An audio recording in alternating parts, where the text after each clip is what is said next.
So lending, let's get into it, right? So Akia, how do you know about lending? What do you know?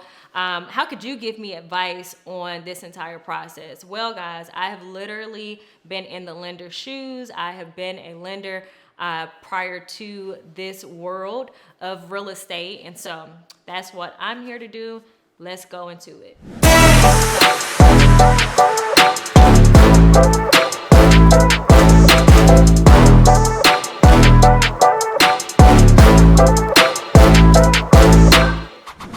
So we were talking about lenders being one of the people that will literally ruin your career, right?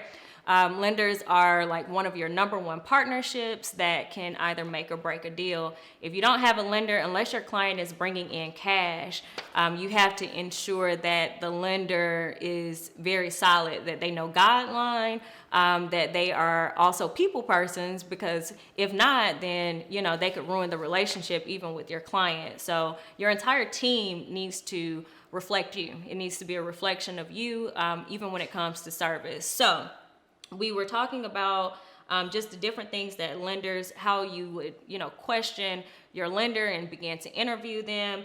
One of the things also is to remember guideline. A lot of times for some reason we think that as agents we shouldn't know lending guidelines, and honestly it just makes you a stronger agent.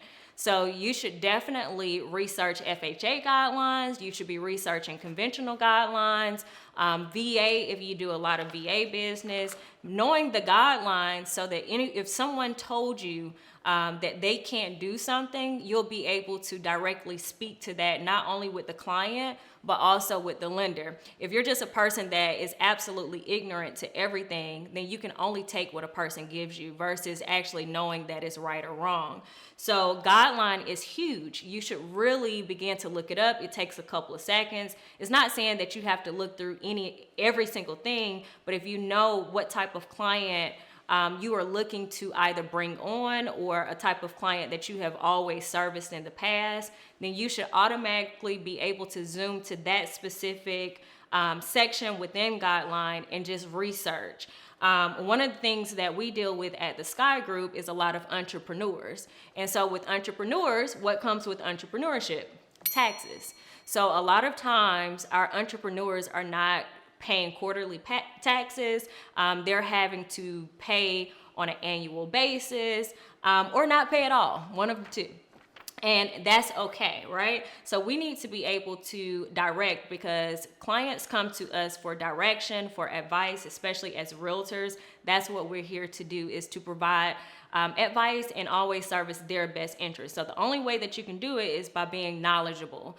And so if a lender is starting the process with one of your clients and you know that you're dealing with an entrepreneur, one of the first questions that a lender should ask your client is, do you owe taxes? This is one of the biggest mistakes with lenders, is that they will process your file. You'll go under contract with your client. Your client thinks you're incredible because you've hooked them up with this lender. The lender goes through the entire process, and then you're down to the wire at the closing time, and whoop, the IRS sends over a document that says, this particular client owes taxes.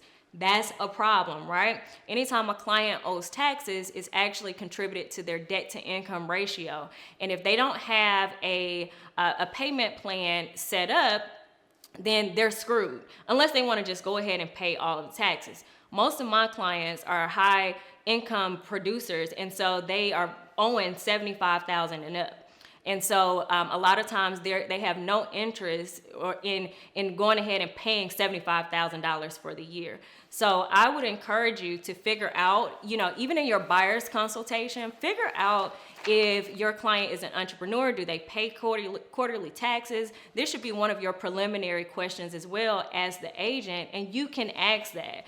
And I want to make sure that you all know that you can literally talk. It's okay to ask questions. It's okay to even ask the lender if they have asked these questions of the buyer, just to ensure that there are no surprises towards the end of the transaction. So we want to make sure that, you know, with entrepreneurship, the only way that you would even know this is if you looked at Guideline.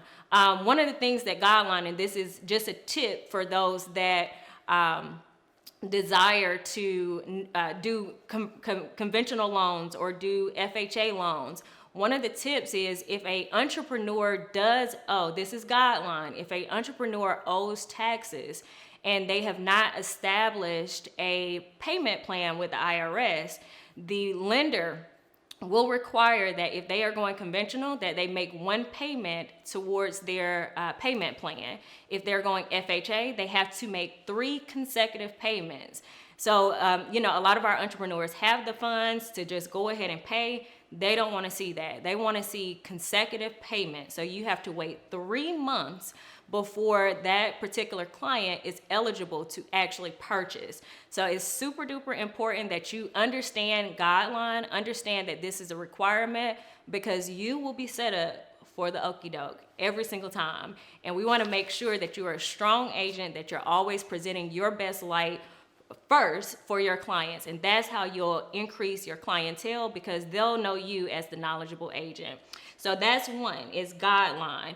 You again want to ask about the typical turnaround of their packages. We don't want a package sitting here in a aggressive seller's market with a lender for 30-40 days. That's unheard of. Lenders now should have a system in place, should have people in place to turn a package around in about 15 to 21 days, depending on the type of loan. So these are questions that you should be asking the lender. You should be jogging their mind to say, hey, you know what? People normally don't ask me this, but let me figure it out. And so this is how you also can gauge their communication skills. A person that does not communicate will leave you out to dry. And so it's so important to ensure that they communicate thoroughly, because you are the one that has to go back if there are any expirations of amendments that come up, or any expirations of contingencies that may arise that you need to protect your client's interests, a financing contingency, an appraisal contingency. If those arise and the lender has superseded those dates, you're the person that the seller or that the buyer will be looking at. And so you just want to make sure that at all times you have all of your ducks in a row, you're asking questions, but you also have this strong relationship with the lender.